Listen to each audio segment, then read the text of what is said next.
This is not learning, it's theft at scale. That's how the New York Times described what OpenAI did with millions of their articles. It's a bold accusation, but not an isolated one.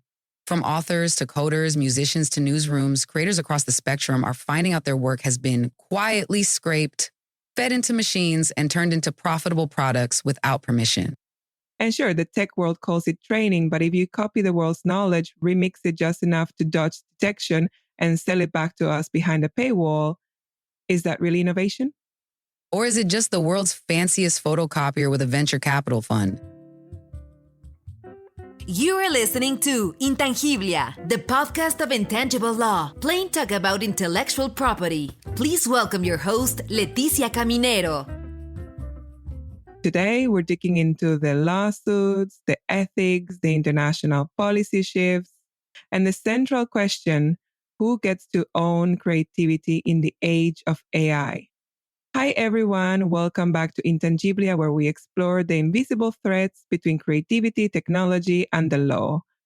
I'm your host, Leticia Caminero, and joining me is my co-host, a synthetic voice trained on public data and fully AI generated. Hello, Leticia. Hello, listeners. Let's start with a moment in 2025 that made copyright lawyers collectively drop their lattes. Turns out, Meta had quietly downloaded over 81 terabytes of content from shadow libraries, Z-Library, Sci-Hub, Library Genesis, the digital back alleys of the internet, the kind of places where pirated academic papers and full-length novels live. And they fed all of it into their flagship AI model, Llama. Which, to be clear, isn't a Llama, it's Meta's family of large language models. Think of them as really hungry text machines trained to generate eerily human-like language after devouring everything from classic literature to your college theses. Except in this case, what they were fed came from less than legal sources. And Meta's defense, they said it was like Bob Dylan learning to write songs by soaking in everything around him. Sure, but Bob Dylan didn't download the Library of Congress overnight and turn it into a subscription service. That case cracked the conversation wide open. Suddenly, creators across the world realized if Meta did it, who else did too?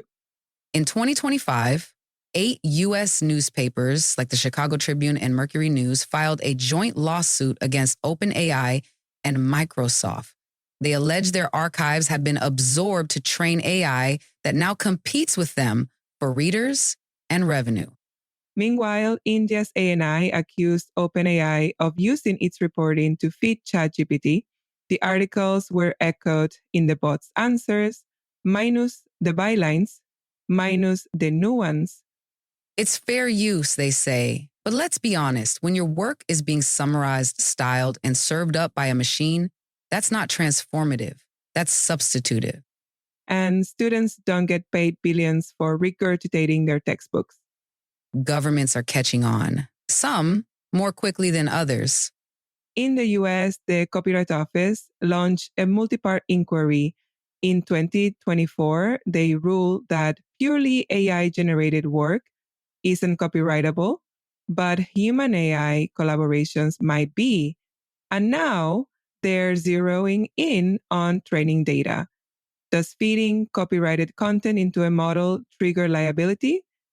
While the UK floated an opt-out policy, unless creators object, their work is fair game for training. Artists called it a default license to steal. Meanwhile, the EU's AI Act requires developers to document their training data sets, especially for high-risk systems. Paired with the bloc's opt-out rule under the Digital Single Market Directive, it's a push for greater transparency and consent. And in Australia, a parliamentary inquiry accused tech companies of pillaging culture and creativity. Their recommendation, mandated disclosure of training data and stronger creator protections. You are listening to Intangiblia, the podcast of intangible law, plain talk about intellectual property. As the legal terrain shifts, new models are emerging, ones that try to make AI training lawful, sustainable, and yes, respectful.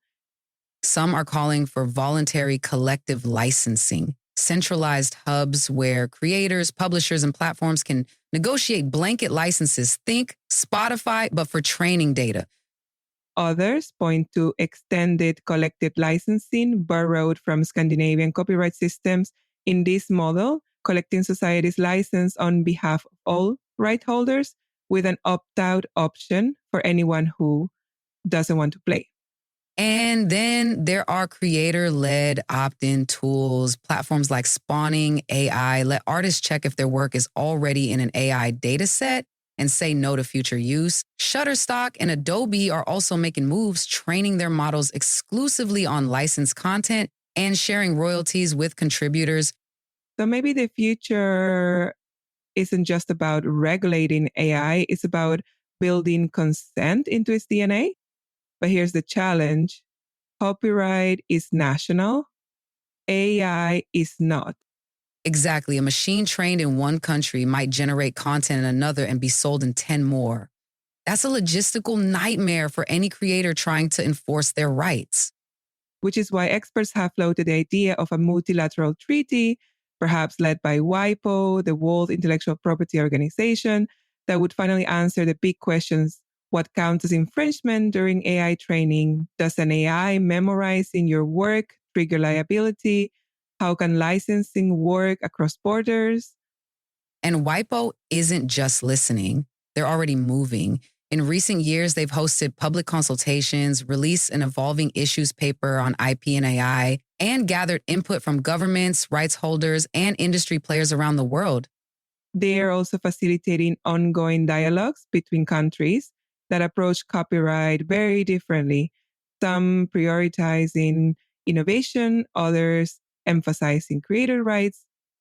The dream, a shared set of rules for how creative work can or can't be used in machine learning. Not a patchwork, but a framework, something global, something fair.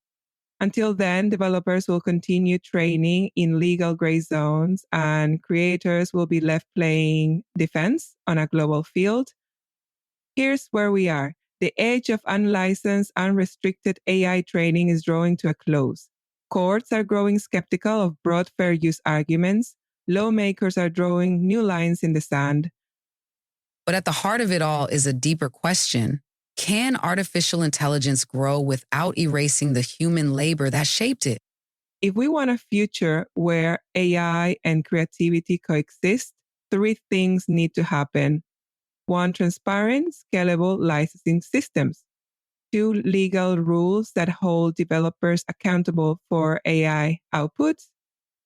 3, a global framework that respects creative rights across borders.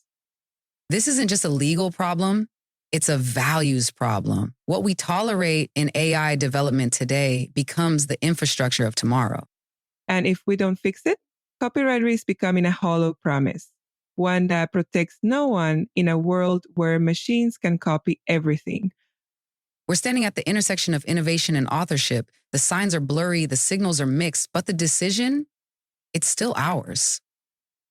This episode was co-created using AI tools, but shaped by human questions. And maybe that's the future we want, one where the machine assists but never erases the maker. Until next time, stay vocal, stay curious, and stay human. Thank you for listening to Intangiblia, the podcast of intangible law, plain talk about intellectual property. Did you like what we talked today? Please share with your network. Do you want to learn more about intellectual property? Subscribe now on your favorite podcast player. Follow us on Instagram, Facebook, LinkedIn, and Twitter. Visit our website www.intangiblia.com. Copyright Leticia Caminero 2020. All rights reserved. This podcast is provided for information purposes only.